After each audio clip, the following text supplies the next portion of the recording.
हमरा सबके की छै, हम सब लगभग रोज मंच करते रहे छिए।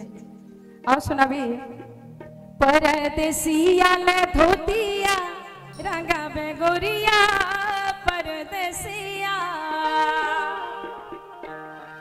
देखियो परदेश से परदेसी आबि रहल छथिन और गांव घर में रह वाले गृहिणी एते खुश छथिन क्योंकि की कह रहल छथिन खुशी में अपन परदेसी के लेल की तैयारी कर रहल छथिन।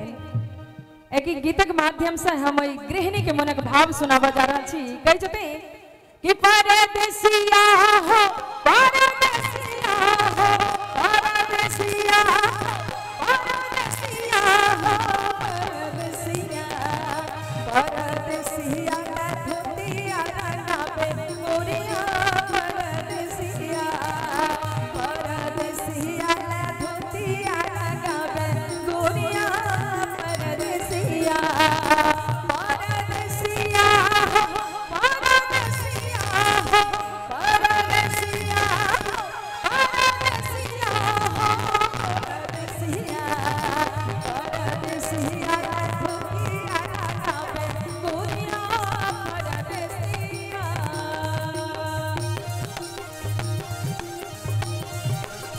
बहुत बढ़िया।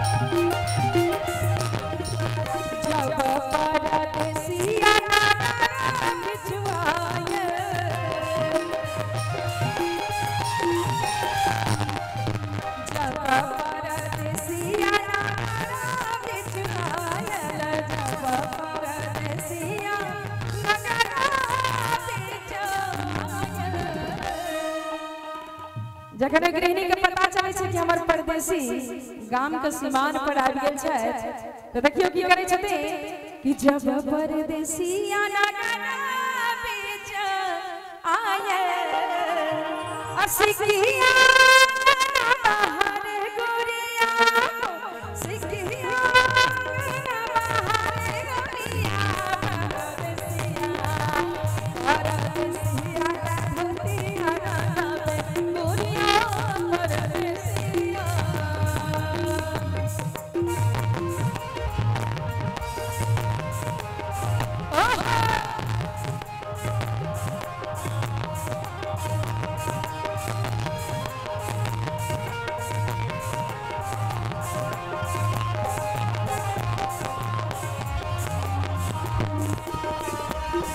बहुत बढ़िया।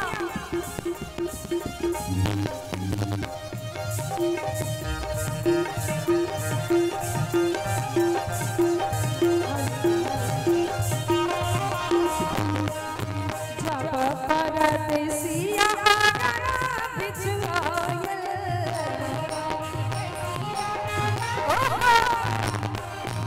जब परदेसिया बिछुआयल